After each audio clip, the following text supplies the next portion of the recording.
Doctor साहब, ये सारी स्पीच में कुछ आपको कुछ नया नजर आया? पाकिस्तान को आगे लेकर कैसे चलना है, बहरानों से कैसे निकालना है, कुछ आपको उसका कोई फॉर्मूला मियां नवाज शरीफ साहब ने इस तकरीर में उसका कोई जिक्र किया हो, कुछ आपको चेंजेस नजर आई हो? और दूसरा वही अली अमीन गंडापुर साहब के ऊपर भी जरा रोशनी डालिएगा।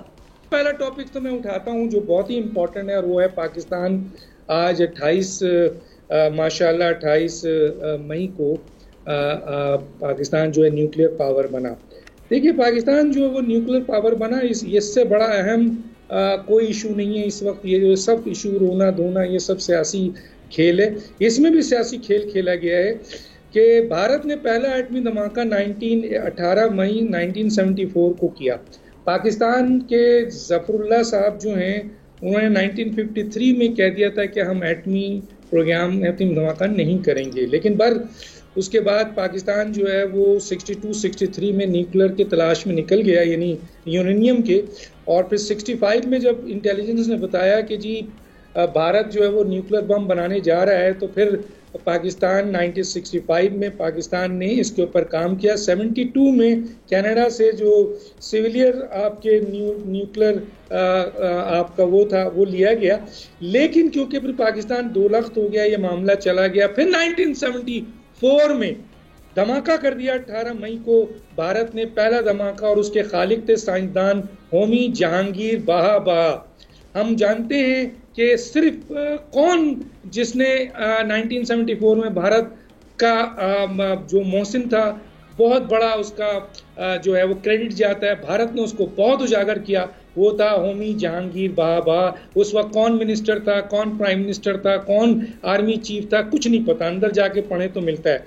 उसके बाद जनाब पाकिस्तान ने हमारे जुल्फ़िकार अली भुट्टो साहब ने कहा कि हम घास खाएंगे लेकिन बम बनाएंगे, और बनाया उन्होंने बम, आगे बढ़े। लेकिन मैं यहाँ एक बात बताता चलूं कि भुट्टो साहब से लेकर बटन दबाने तक जो मियां नवाज शरीफ साहब के तमाम सिविल और फौजी हुकूमतों ने इसमें अपना रोल अदा किया है।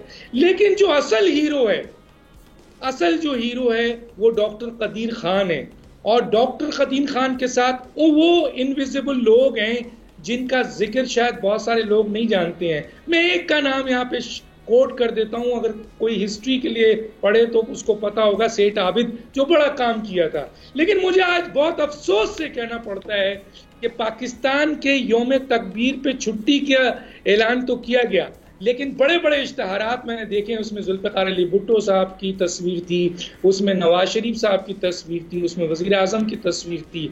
अगर हुकूमतें अपने कौमी हीरोज को जीरो करेंगी, और तो फिर वो सरकारी इश्तहारात और मीडिया में तो जिंदा रह सकती हैं, अवाम के दिलों में और तारीख में जिंदा नहीं रहेंगी। वो डॉक्टर अब्दुल कदीर खान है। 9 इस वक्त एटमी ताकतें, 9 और 9 एटमी ताकतों में किसी मुल्क ने आज तक ये जाहिर नहीं किया कि उस वक्त का वजीर आजम कौन था, उस वक्त का सदर कौन था। क्रेडिट है सब ने अपने साइंसदान को इशू किया। जैसे अब्दुल कलाम को 98 में, क्योंकि 98 में जब भारत ने धमाका किया तो उस वक्त आपके अब्दुल कलाम साहब थे, और उसको फिर सदर भी बना दिया। तो दुनिया जानती है कि 9 एटमी मुल्क में से 8 एटमी मुल्क के साइंसदानों और इनविजिबल लोगों को उजागर किया गया, जो असल हीरो थे, किसी के वजीर आजम सदर का नहीं। लेकिन हम तो बड़े बड़े इश्तिहारात बांट रहे हैं। अगर 1974 में भारत ने अगर धमाका नहीं किया होता तो फिर शायद हम उस तरफ ना जाते।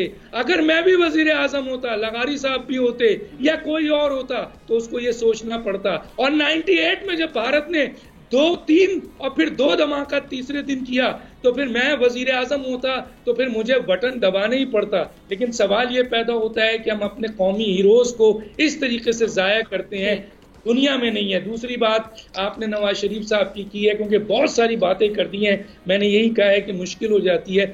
नवाज शरीफ साहब पीटी पिटाई बात कर रहे हैं, पीटी पिटाई बातें हैं, इसकी अब कोई हैसियत नहीं है, कोई मुकाम नहीं है कि आप अब बताएं कि आपको वजीर आजम किसने बनाया। अगर आपके अंदर दम है, अगर आप हिम्मत रखते हैं तो बताएं ना। वो तो चैप्टर पुराना हो गया कि आपको निकाला गया, साकिब निसार है और ये है। आप बताएं वजीर आजम किसने नहीं बताया, या मैं बताऊं आपको कि वजीर आजम किसने नहीं बताया? आप बताएं ना कि कौन कौन लोग शामिल थे, आप क्यों नहीं बताते? और सदर बनने का कोई नहीं। पाकिस्तान के अंदर असल ताकत हुकूमत की होती है।